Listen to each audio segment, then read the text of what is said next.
तो किसी ने कहा बिना कलश के प्राण प्रतिष्ठा कैसे होगी, किसी ने कहा बिना कलश के प्राण प्रतिष्ठा कैसे होगी, किसी ने कहा जब चुनाव ही प्राण हो तो सोचो कौन सी प्रतिष्ठा दांव पे लगी होगी। लोग तो कुछ कहेंगे, लोगों का काम है कहना, आप जन की बात मत सुनना, सिर्फ मन की बात करना। फिर भी खुश थे हम, फिर भी खुश थे हम।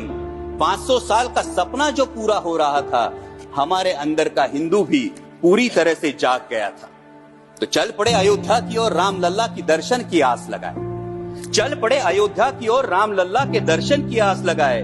जो सामने नजारा देखा वो देखकर दंग रह गए। वो 3 मंजिले, 400 खंबे, 32 सीढ़ियां, जय श्री राम का नारा लगाते हुए हम सीढ़ियां चढ़ने लगे। राम लल्ला से क्या गुहार लगाए ये सोचने लगे। पहली सीढ़ी पर याद आई महंगाई, पहली सीढ़ी पर याद आई महंगाई, दूसरी पर देश में बढ़ती बेरोजगारी, तीसरी पर पत्रकारिता की चरण चुंबकता, चौथी पर सेंट्रल एजेंसीज की संदिग्ध भूमिका। हर सीढ़ी पर कुछ न कुछ याद आ रहा था, हर सीढ़ी पर कुछ न कुछ याद आ रहा था। कहीं 15 लाख का जुमला, कहीं किसानों का आक्रोश था, कहीं महिला कुश्तीगिरों की वेदना थी, कहीं सालाना 2 करोड़ रोजगारों का वादा था, कहीं बढ़ती सांप्रदायिकता थी, तो कहीं चुनिंदा पूंजीपतियों पर मेहरबान हमारी सरकार का चेहरा था।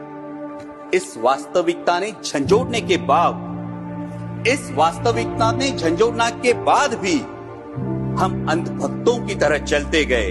होश तो तब संभाला जब राम लल्ला के दर्शन हुए।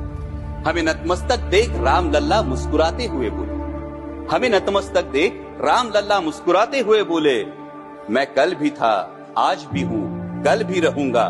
जितना इस मंदिर में हूँ उतना ही तुम्हारे मन में रहूंगा। लेकिन याद रखना हमेशा, लेकिन याद रखना हमेशा, मैंने त्रेता युग में रामराज जलाया था, तुम कलयुग में जीते हो जहां संविधान ने गणराज जलाया है।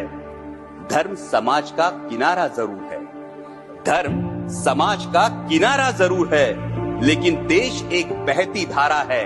किनारे को धारा के बीच में लाया तो प्रवाह अड़ जाता है, प्रगति के पथ से हट जाता है। इसलिए धर्म का ठेकेदार नहीं, पहरेदार बनना चाहिए। इसलिए धर्म का ठेकेदार नहीं, पहरेदार बनना चाहिए। तुम रहो न रहो, वो रहे न रहे, ये देश रहना चाहिए, देश का संविधान रहना चाहिए, देश का लोकतंत्र रहना चाहिए, ये देश रहना चाहिए। जय हिंद, धन्यवाद।